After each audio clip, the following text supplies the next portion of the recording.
Good afternoon, I'm Annabelle Mully and here are your headlines at 3 o'clock. Spreading the word that help is available, how Southampton is taking away the stigma from mental health. Comedy Central Live promised a laugh, but why some fans didn't find it funny.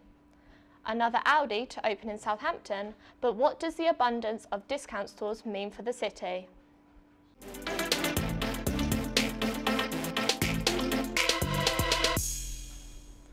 Nearly 16,000 people sought help for mental health in the Southampton area alone in the past year.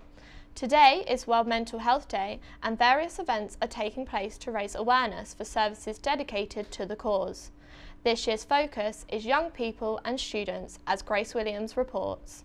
With today being World Mental Health Day, Solent University are launching their vision for mental health and wellbeing. Many departments of the university have been involved in creating a positive space for staff and students to talk about mental health services.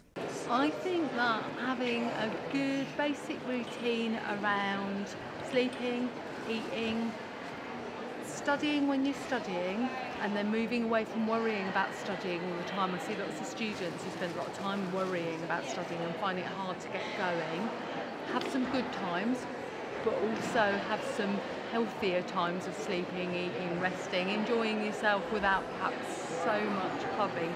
And the other thing I'd say is if you're having a really tough time, get in touch. I would suggest a hobby, something that takes your mind off all your troubles. I know that's easier said than done, but usually I find that a good distraction is the best, reassurance and the best thing for mental stability. I feel like if I can get out of bed, go to the kitchen, get something good for breakfast, I think that's sort of a good basis to build on for the rest of the day. And I think if the beginning of the day starts well, I think the rest of the day will follow. The main thing to come out today is that there is help out there for students and that we can work together to end the stigma of mental health once and for all. If you have been affected by mental health issues or want more on this story, visit solentjournalism.co.uk. Traffic ground to a standstill again this morning in Southampton city centre after broken power cables led to the emergency closure of roads around the Civic Centre. Temporary traffic lights were put in place, causing delays during rush hour. It comes at a time when several roads are closed in Southampton due to a programme of roadworks. St Mary's Road is closed until October 19th. Some drivers are already becoming frustrated. The negative impact is everything takes a lot longer to do in terms of journey time. It is a problem, but you have to. The work has to be done. We have to just carry on with our job. It has to be done. There's never a good time to do roadworks. Same in any city, everywhere. Not much you can do about it, but grin and bear it. There was anger among comedy fans as the organisation of Comedy Central's Live Southampton event left a lot to be desired. We'll go over to Scott Boozer for more.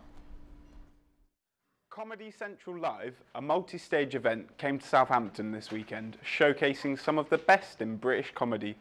To boost sales, ticket prices were slashed by 80% in the week building up to the event, making the standard ticket a more affordable £20. The public jumped at this opportunity without realising that the standard entry ticket did not ensure access to the main stage performances. So that meant there was an additional queue for tickets in the poor weather, which took some hours, and sadly, once the capacity was filled, many attendants were turned away from seeing Jimmy Carr. We spoke with a visitor of the festival, Jamie Spohr, about his experience. Personally, I don't feel I needed a refund, but I can understand why a lot of people felt that way, because the ticketing could have been better organised. I felt there wasn't really enough shelter. Some of the stewards were quite rude. The tickets that you actually paid for only got you into the event. It didn't guarantee you entry to any of the main stage shows. You had to queue separately for them, which involved, standing around in a field in the rain, which wasn't ideal. Comedy Central Live told... Thanks, Scott. Discount supermarket chain Aldi have released plans for a 130-store expansion, including one in Southampton. Rival chain Lidl has also announced plans for their 5th shop in the area. It comes at a time when high-end stores are closing down. Some residents are concerned Southampton is becoming a discount city. Mir Wazir is on the High Street and joins us now. Hello Annabelle, I'm here on the High Street, home to Lidl. Just down the road it's Argos and Pound Lane, and just beyond that is the Primark. These stores are all known for their discounts and low cost products. Today we have been reporting on the expansion plans for another well-known discounter, Aldi, who plan to open on Burslem Road and the east end of the city. We have been speaking to shoppers about their waves on the seemingly unstoppable rise of the discount stores. Whether is this the question, whether it's a good or a bad thing for the city? No, they're cheap, of course. You know, you can afford things much cheaper in here than you get in Sainsbury's or Waitrose or somewhere like that. I would think they're good. It's more competition, and as I'm going to shop in here, I can't really very well say that it's bad. It's cheap, good quality. Even though it's not name brand, it's still good quality. I come here every week. A few things I can't get here, I get somewhere else, but basically. So Mir, Tesco have been in the news recently about their new discount store Jack's. Any word about that coming to Southampton?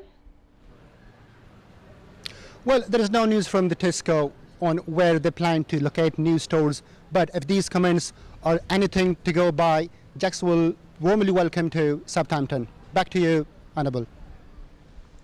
The Society of St James is hosting their annual sleep out to raise awareness of homelessness in Southampton. The event takes place in Guildhall Square on October 19th, where live music and food will be provided in the evening.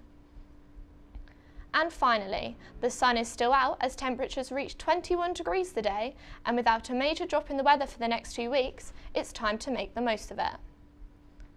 That's all from us for today. You can find all our stories and more online. Head to solentjournalism.co.uk. I'm Annabelle Mully. Have a great evening.